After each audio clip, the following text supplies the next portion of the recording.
39장 그리스도처럼 선으로 악을 이기라. 로마서 12장 20절에서 21절. 내 원수가 줄이거든 먹이고 목마르거든 마시게 하라. 그리함으로 내가 숯불을 그 머리에 쌓아놓으리라. 악에게 지지 말고 선으로 악을 이기라. 이번 주일이 종료주일이면서 고난격 주간의 시작이라는 사실과 로마서 12장이 1에서 11장에 기반을 두고 있다는 사실 이유로 인해 오늘의 설교 제목을 21절에 나오는 대로 선으로 악을 이기라고 하지 않고 그리스도처럼 선으로 악을 이기라고 정했습니다. 이렇게 해서 그리스도가 이 땅에서 사신 마지막 날들이 무엇을 하셨는지에 초점을 맞추고 싶었습니다. 또한 바울이 로마서 1장에서 11장에서 설명한 방식을 통해 우리가 어떻게 하면 선으로 악을 이길 수 있는지 그 기반과 본을 보여드리고 싶었습니다. 그리스도는 원수를 위해 죽으셨다.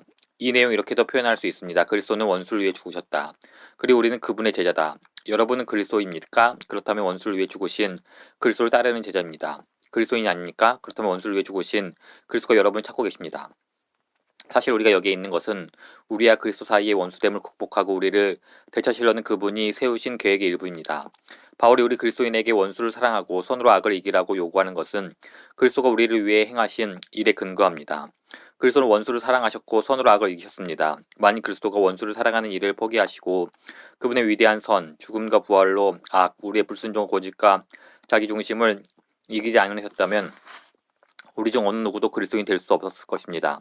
로마서 5장 10절은 이에 대해 분명히 전합니다. 곧 우리가 원수 되었을 때 그의 아들의 죽으심으로 말미암아 하나님과 화목하게 되었은즉 화목하게 된 자로서는 더욱 그의 살아나심으로 말미암아 구원을 받을 것이니라. 원래 하나님과 우리 사이에는 적대감, 증오심이 있었습니다. 어느 한편이 아니라 양편에서 오는 적대감이었습니다.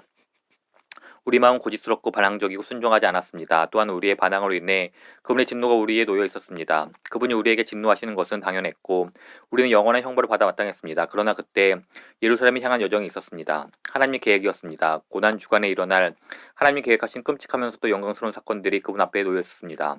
예수님이 이에 대해 3번이나 예언하셨고 왜 예루살렘을 갈리시려 하는지, 이는 왜 이 땅에 오셨는지 제자들에게 설명하셨습니다. 세 번째 예언은 마태복음 21장에 나오는 승리의 입성 바로 전인 마태복음 20장에 나옵니다. 예수님이 이렇게 말씀하셨습니다. 보라, 우리가 예루살렘으로 올라가더니 인자가 대제사장과 서기관들에게 넘겨짐에 그들이 죽이기로 결의하고 이방인들에게 넘겨줘 그를 조롱하며 채찍질하며 십자가에 못 박게 할 것이나 제3일에 살아나리라. 오직 그리스도만이 무한한 죄에 대한 무한한 대속물을 주실 수 있다. 하지만 왜 그래야 합니까? 이 모든 일의 목적은 무엇입니까? 예수님은 고난주간에 있을 승리의 입성을 목전에 두시고 이렇게 말씀하셨습니다. 마태복음 20장 28절입니다. 인자가 온 것은 섬기름 받으려 함이 아니라 도리어 섬기려 하고 자기 목숨을 많은 사람의 대속물로 주려 함이니라. 예수님의 죽음과 의미는 대속이었습니다. 이것은 일반적인 평범한 죽음이 아니었습니다. 인자이자 하나님의 아들의 죽음은 대속물이었습니다. 치명적인 죄의 권세로부터 사람들을 자유롭게 하기 위해 자기 목숨을 대가로 지불하는 것이었습니다.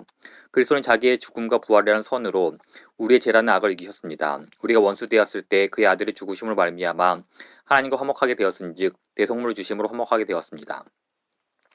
제가 하나님께 진 빚은 무한합니다. 저는 무한히 거룩하고 의롭고 선하신 하나님께 죄를 지었습니다.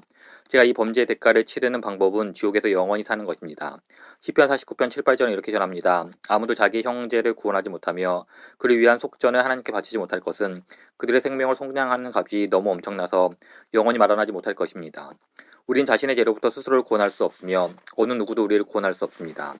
이것이 세상 종교들이 실수하는 부분입니다. 다른 모든 종교에서는 사람이 스스로를 구원할 수 있는 방법을 찾기 위해 노력합니다. 그러나 하나님은 그런 일은 없다고 말씀하십니다. 아무도 자기의 형제를 구원하지 못하며 그를 위한 속전을 하나님께 바치지 못할 것은.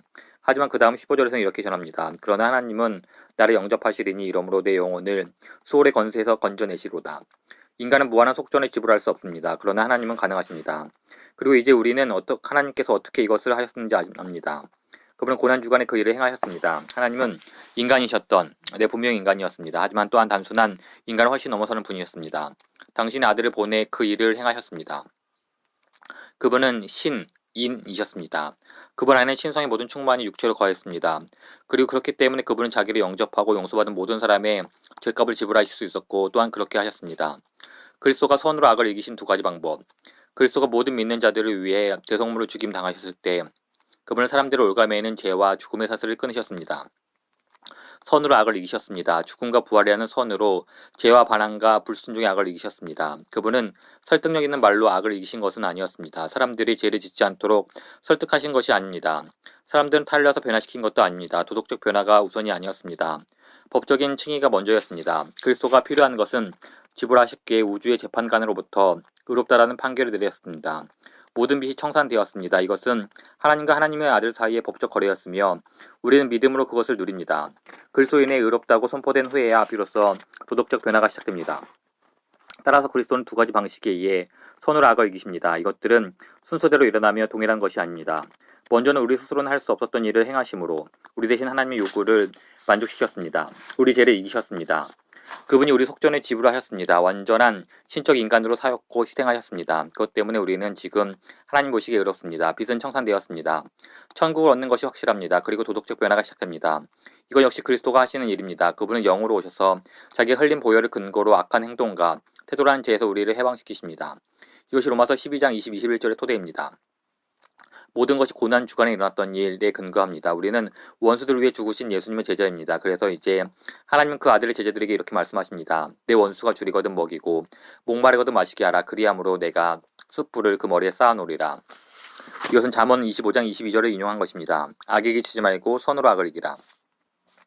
우리는 이것이 단순히 그리스도의 닮으라는 요구가 아니면 합니다. 이것은 그리스도를 나의 구원으로 신뢰하고 그 구원의 소망과 능력과 기쁨과 확신 속에서 우리가 살아가는 방식을 통해 다른 사람들에게 그 사실을 증거하라는 요구입니다.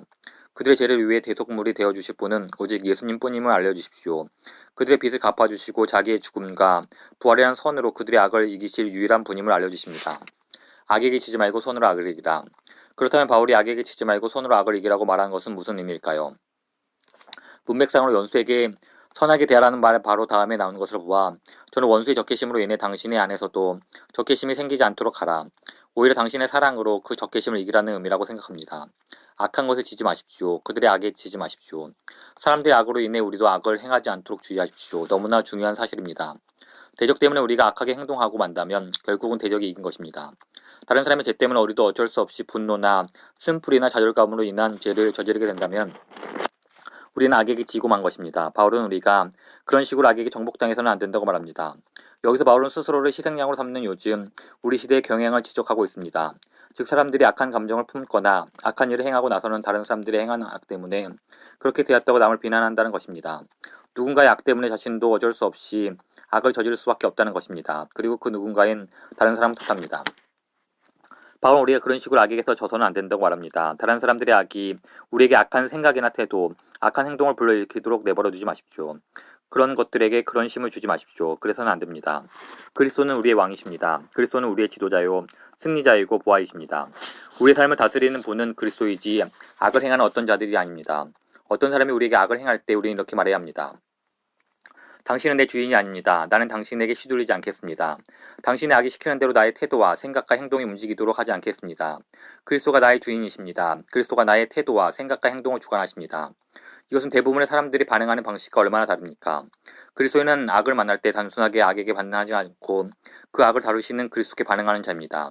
그리스도는 그것을 위해 죽으셨습니다. 다른 사람의 악이 아니라 그리스도가 우리 삶을 다스리십니다. 그러므로 악에게 지지 마십시오. 악에게 지배당하지 마십시오. 원수의 적대감이 우리도 똑같은 사람을 만들지 못하게 하십시오. 대신 선으로 악을 이기십시오. 문맥상으로 보면 당신의 사랑으로 원수의 적대감을 이기라는 의미가 됩니다. 무슨 뜻일까요? 원수가 목마를 때 물을 주고 배고플 때 먹을 것을 주면 그가 회개하고 우리의 친구가 될 것이라는 의미입니까? 아닙니다. 바울의 생각은 그런 것이면 아님을 우리는 압니다. 예수님의 원수들이 모두 그분의 사랑에 긍정적으로 반응하는 것은 아니었습니다. 십자가에 달린 한 강도는 회개했지만 다른 강도는 저주했습니다. 베드로는 회개했지만 유다는 스스로 목을 메고 죽었습니다. 백부장은 이분 하나님의 아들이셨다라고 말했지만 바리새인들은 속이 시원하다고 말했습니다. 그리스도의 사랑이 모든 사람을 회개에 이르게 하지는 않습니다. 우리의 사랑도 그러할 것입니다. 바울은 18절에서 이렇게 말합니다. 할 수 있거든 너희로서는 모든 사람과 더불어 화목하라. 다른 말로 하면 어떤 일을 하더라도 여전히 몇몇과는 화목하지 못할 것이라는 말입니다. 선으로 악을 이긴다는 것. 그러면 선으로 악을 이기라는 말은 무엇을 의미할까요? 이 말은 원수 회개를 통해 우리가 승리하거나 하나님 원수를 심판하심으로써 승리하게 된다는 의미입니다. 달리 말하면 원수를 사랑하고 박해하는 자를 축복하고 악을 악으로 갚지 않고 스스로 원수를 갚지 않으면 원수가 어떻게 반응하든 우리는 이기는 자, 정복자, 승리자가 되려는 의미입니다. 이에 대해서는 19절과 20절의 숯불이라는 단어에서 보았습니다. 내 원수가 줄이거든 먹이고 목마르거든 마시게 하라. 그리함으로 내가 숯불을 그 머리에 쌓아놓으리라. 숯불을 그 머리에 쌓아놓으리라. 내가 숯불을 그 머리에 쌓아놓으라는 말은 무슨 의미입니까? 머리에 타는 숯불을 쌓는 것이 축복 또는 회개의 상징이라고 생각할 만한 증거는 없습니다. 성경에 쓰인 당시에는 꺼진 불을 다시 붙이기 위해 이웃에게서 벌겋게 단 숯을 빌려 그것을 바구니에 이고는 관습이 있었다고 하는 말을 들은 적은 있습니다. 하지만 당시 그런 관습이 있었다는 증거는 전혀 없습니다. 누군가 이 문제를 해결하기 위해 지어낸 이야기도 보입니다. 또한 이 구절을 회개나 뉘우침을 언급하는 표현으로 사용한 구절도 전혀 없습니다. 반대로 구약 성경 안팎으로 숯불이라는 단어가 사용된 예를 보면 하나님의 진노나 형벌 또는 악한 욕망의 상징으로 쓰였습니다. 많은 해석자들이 이것을 회개나 후회의 의미로 해석하는 것은 그저 문맥상 가장 어울리는 것처럼 보이기 때문입니다. 따라서 문제는 그렇다면 이 표현이 사실이냐에 있습니다. 14절은 명백합니다. 그렇습니다. 우리가 원수를 사랑하는 목적은 그를 저주하기 위해서가 아니라 축복하기 위해서입니다. 너희를 박해하는 자를 축복하라. 축복하고 저주하지 말라. 우리가 원수를 향해 가장 우선적으로 긴급하게 소망한 것은 그들이 축복받는 것입니다. 즉 그들이 회개하고 그리스도를 믿고 그리스도의 대속이 모든 빚을 지불하고 그들에게 구원을 주는 것입니다. 그렇습니다. 이것이 목표입니다. 이것이 바로 이번 장 전체의 목표입니다. 사람들을 하나님의 자비하심의 즐거움으로 이끌기 위해 살아가십시오. 그러나 이것이 전부가 아닙니다. 왜냐하면 19절에 이런 말씀이 있기 때문입니다. 내 사랑하는 자들아 너희가 친히 원수를 갚지 말고 하나님의 진노하심이 맡기라. 기록되었을 때 원수 갚는 것이 내게 있으니 내가 갚으려고 주께서 말씀하시니라. 이것은 우리가 원수를 사랑하지만 그들이 회개하지 않고 사랑의 축복만을 받으려 할 때 하나님의 공의가 승리할 것이라는 의미입니다. 내가 갚으려고 주께서 말씀하시니라. 우리가 재판장이 될 필요가 없습니다. 하나님이 하실 것입니다. 우리는 이 땅에서 승리할 필요가 없습니다. 하나님 마지막날에 우리를 위해 승리하실 것입니다. 그리고 20절에 보면 원수를 사랑하는 것은 숯불을 그들의 머리 위에 쌓아놓은 것이라고 전합니다. 문맥상 여기에는 두 가지 현실이 들어있습니다. 하나는 만일 그들이 회개한다면 자비와 축복을 임할 것입니다. 그리고 다른 하나는 만일 그들이 회개하지 않으면 공의와 진노가 있을 것입니다. 숯불을 그 머리에 쌓아놓으라는 말씀은 자비의 현실보다 공의의 현실을 언급하고 있습니다. 사랑과 심판이 어떻게 서로 같이 갈 수 있는지를 보여주는 또 다른 구절이 있습니다. 로마서 2장 4, 5절입니다. 하나님의 사랑이 거부당할 때 그 사랑이 원수에게 미치는 영향을 주목하십시오. 그 결과는 숯불과 매우 유사합니다. 혹 내가 하나님의 인자하심이 너를 인도하여 회개하게 하심을 알지 못하여 그의 인자하심과 용납하심과 길이 참으심이 풍성함을 멸시하느냐. 다만 내 고집과 회개하지 아니한 마음을 따라 진노의 날 곧 하나님의 의로우신 심판이 나타나는 그날에 임할 진노를 내게 쌓는도다. 이것이 바로 하나님의 사랑이 원수들에게 작용하는 방식입니다. 또한 우리의 사랑이 원수들에게 작용하는 방식이기도 합니다.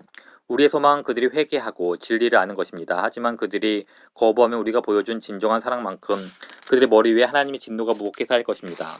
사람들이 하나님의 자비를 거부하면 할수록 그들 자신 위에 진노가 점점 더 쌓일 것입니다. 그리고 우리가 사랑하는 원수들도 이와 같습니다. 그들이 자비를 거부하면 할수록 그들의 머리 위에 숯불이 점점 더 쌓일 것입니다. 이것은 우리가 바라거나 목표하는 바가 아닙니다. 우리의 목표는 14절에 있습니다. 축복하고 저주하지 말라. 원수들 위해 기도하십시오. 로마서 10장 1절에 나오는 바울과 같이 되십시오. 내 마음에 원하는 바는 하나님께 구하는 바는 이스라엘 위함이니 곧 그들로 구원을 받게 함이라. 이것을 위해 원수가 구원받도록 목숨까지도 바쳐야 합니다. 수천 명의 선교사들이 이렇게 했습니다. 그러나 20절에 말하는 바는 이것입니다. 우리의 사랑이 실패하고 원수를 변화시키는 대신 원수가 우리를 죽이는 것처럼 보인다면 우리가 악을 이겼음을 확신하십시오. 악이 우리를 이긴 것이 아닙니다. 하나님께 마지막 심판권이 있습니다. 의로운 자들이 부활할 때 우리의 의가 증명될 것입니다. 이를 위해 그리스도가 죽으셨고 다시 살아나셨습니다. 이를 위해 고난주간이 있었고 세종 목요일이 있었고 성금요일이 있었고 특히 부활절이 있었습니다. 그리스도인들이여 강건하십시오. 악에게 치지 마십시오. 손으로 악을 이기십시오.